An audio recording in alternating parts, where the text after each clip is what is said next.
तुम जो बीच बीच में रहकर जो गलती कर रहे थे ना, उस गलती को मैंने सुधरवा दिया।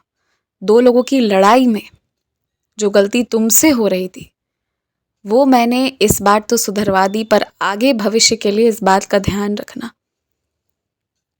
कि कुछ जगहों पर ना तुम दो लोगों का इकट्ठे साथ नहीं दे सकते। जब वो दो लोग आपस में लड़ रहे हो तो एक सीमा होती है जिसके आगे तुम्हें तय करना पड़ता है, चुनना पड़ता है कि तुम किसके साथ जाओगे।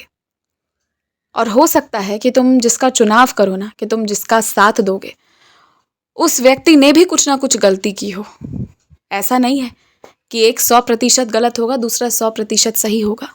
हो सकता है तुम जिसका चुनाव करो उसने उस दौरान कुछ गलती की हो, और वैसी परिस्थिति में मुझे पूरा भरोसा है कि तुम ये ज़रूर देखोगे कि वो व्यक्ति आजीवन कैसा रहा है। अभी गलती की है परंतु हमेशा से वो कैसा रहा है, पहले की गई गलतियों पर उसने किस तरह काम किया है। मुझे पता है यही सोच कर तुम फैसला लोगे, और यही सोच कर फैसला लेना भी। कभी कभी लोग सही होते हैं और उनसे गलती हो जाती है, परंतु साथ उसी व्यक्ति का देना जो अंततः किसी के साथ अन्याय नहीं करेगा। और वैसे लोगों का साथ मत देना जो दूसरों का आत्मविश्वास तोड़ देते हैं। अगर आज वो दूसरों के साथ कर रहे हैं तो कल को वो तुम्हारे साथ भी कर सकते हैं। तो वैसे लोगों का साथ देना मतलब अपने लिए भी वैसी ही परिस्थिति का बुलावा करना। खैर, मैं तो तुम्हें बस यही समझा रहा हूँ कि तुमसे जो जो गलतियां हुई थी ना, एक बार में याद करो। कल तुमने कुछ लिखा था और लिखकर एक बार में तुमने जवाब दे दिया और सारी गलती तुमने सुधार ली।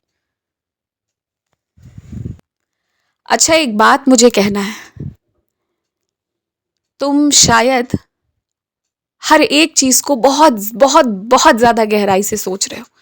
जो सोचना चाहिए वो छोड़कर कोई दूसरी चीजों के बारे में बहुत गहराई से सोची जा रही है तुम्हारे माध्यम से। ये बात मैं ऐसे पकड़ रहा हूं ना कि हर बात पर मन में कहीं ना कहीं तुम्हारे आंखों में आंसू होते हैं। जब भी, यहाँ तक कि घर पे भी कोई तुम्हें बुलाता है ना कि आओ मेरे पास बैठो, तो तुम्हारे मन में ये ख्याल आता है कि मुझे चले जाना चाहिए, क्या पता कल को ये मौका मिले ना मिले।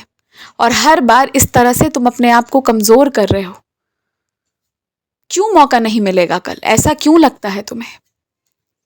देखो, कभी कभी घर परिवार में कोई सदस्य बीमार पड़ सकता है, हो सकती है, ये बहुत मामूली बात है। रोज की जो दिनचर्या है और जो भी सारी चीजें होती हैं, गतिविधियां, उससे हो सकता है कभी कोई बीमार पड़े, परंतु वो ठीक भी हो जाएगा। ये मेरी ऊदी का आशीर्वाद है तुम्हारे लिए। लेकिन मुझे ये समझ नहीं आता ना कि तुम्हारे मन में ये बात क्यों है कि कोई सदस्य जाने वाला है, जबकि ऐसा कुछ नहीं है। तुम्हारे परिवार में सब एकजुट होकर रहेंगे और सबका जीवन बहुत लंबा है। दीर्घ आयु होने का आशीर्वाद जो मैं तुम्हें देता हूं ना, अकेले तुम्हें नहीं, तुम्हारे पूरे परिवार को देता हूं। तो अब जितने लोग हैं ना, सबकी आयु बहुत लंबी है।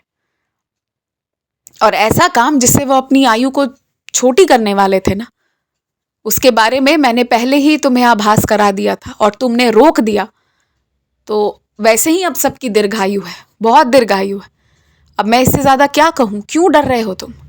ये जो तुम्हारे मन में मौत को लेकर डर है, किसी के मौत को लेकर डर है ना, तो ऐसा कोई मौत नहीं होने वाला है जिससे कि तुम टूट जाओ, बिखर जाओ या जीवन तुम्हें तबाह कर दे। ऐसा कुछ नहीं होगा।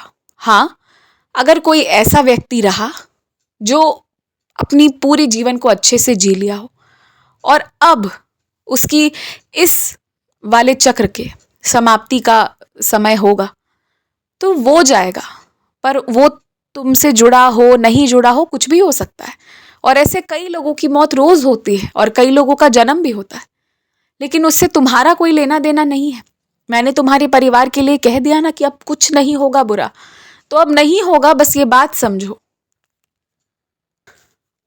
अपने मन से इस डर को निकालो। और एक बात कहूं, मौत को भी जीवन के जितना ही स्वीकार करो, तब असली आनंद आएगा। और सुनो, तुम शिव जी के मंदिर के बाहर मिलने वाली एक विशेष प्रकार की चाय या कॉफी पीने की चाह रखते हो ना, मुझे अच्छे से पता है, बहुत दिनों से तुम्हारे मन में चल रहा है। अब की बार वहां जाओगे ना, तो मैं एक नहीं, दो दो बार तुम्हें वो पिलवाऊंगा। बहुत इच्छा है तुम्हारी, हर बार तुम्हारा वो सब छूट जाता है, रह जाता है। और सुनो, खुश होकर रहो, आंखों से ना ये सारे आंसू पोंछ दो। और आज का दिन मिला है पूरे परिवार के साथ मिलकर ना हनुमान चालीसा का पाठ करना। जितने सदस्य बैठकर करेंगे ना, एक ही बार में सोचो उतने सारे जाप होंगे।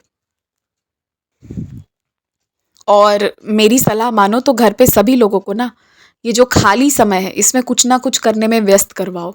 ये तुम अभी करवा दो तो फिर उनकी बुद्धि भी बिल्कुल ठीक रहेगी। सब साथ मिलकर कुछ करेंगे तो अच्छा लगेगा।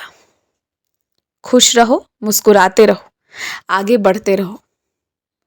मैं आ रहा हूं तुम्हारे घर।